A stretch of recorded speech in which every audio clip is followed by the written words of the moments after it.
Kementerian Perhubungan dan KNKT memaparkan kronologi dan temuan awal kecelakaan kereta api Argo Bromo Anggrek dan KRL Komuter Line. Paparan terkait insiden di Stasiun Bekasi Timur pada 27 April lalu itu disampaikan dalam rapat dengar pendapat bersama Komisi DPR pada hari Kamis kemarin. 50 meter atau 400 meteran. Dalam paparannya, Kementerian Perhubungan menjelaskan pada pukul 20.48 KRL 5181BE jurusan Jakarta Cikarang mengalami tabrakan dengan taksi Green SM sebelum memasuki stasiun Bekasi Timur.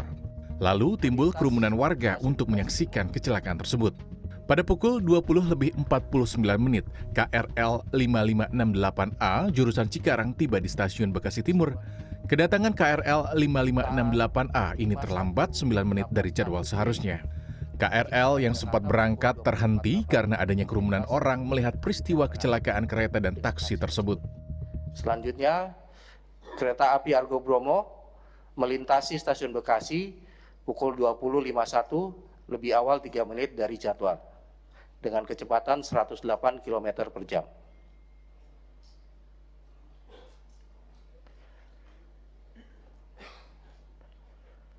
Temburan terjadi pada jam 20.52.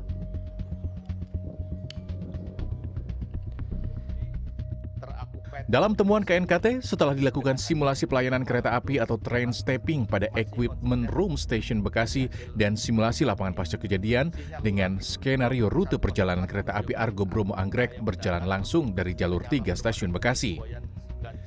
Dan KRL 5568A jurusan Cikarang berhenti di stasiun Bekasi, ditemukan bahwa sinyal keluar stasiun Bekasi menunjukkan tanda hijau. Sementara sinyal ulang atau sinyal repeater blok jalur kereta menunjukkan cahaya mendatar menyala berwarna putih yang mengindikasikan sinyal blok di depannya berwarna merah. Dalam kondisi ini, kereta Argo Bromo Anggrek harus berhenti. Simulasi pelayanan kereta api yang dilakukan menunjukkan hasil yang konsisten dari aspek persinyalannya. Nah, di sini Pak, yang biru itu adalah Manggarai sampai Cikampek itu dihandle oleh PK Bekasi, PK Timur Pak, istilahnya. Dan yang hijau itu adalah PK Selatan.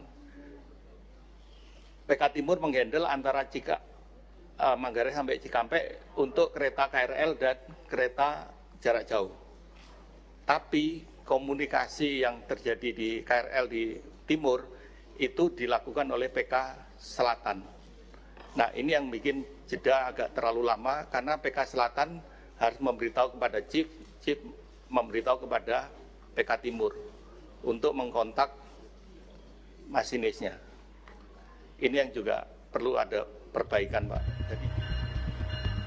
KNKT juga mengungkapkan fakta bahwa petugas Pusat Pengendalian Operasi Kereta Api atau PK hanya meminta masinis Argo Bromo Anggrek mengerem sedikit-sedikit atau mengurangi kecepatan operasional setelah diinfokan adanya peristiwa KRL 5181BE menabrak taksi dan memberikan semboyan 35 atau klakson secara terus-menerus.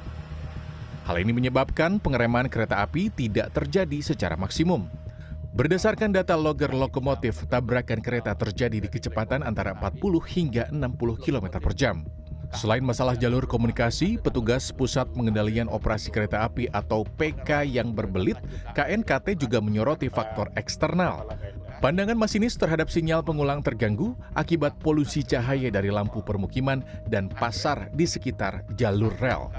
Sinyal di stasiun Bekasi yang tidak bisa mendeteksi adanya kereta yang sedang berhenti di stasiun Bekasi Timur juga menciptakan kondisi tidak aman. Rizky Fajar Novanto, Jakarta.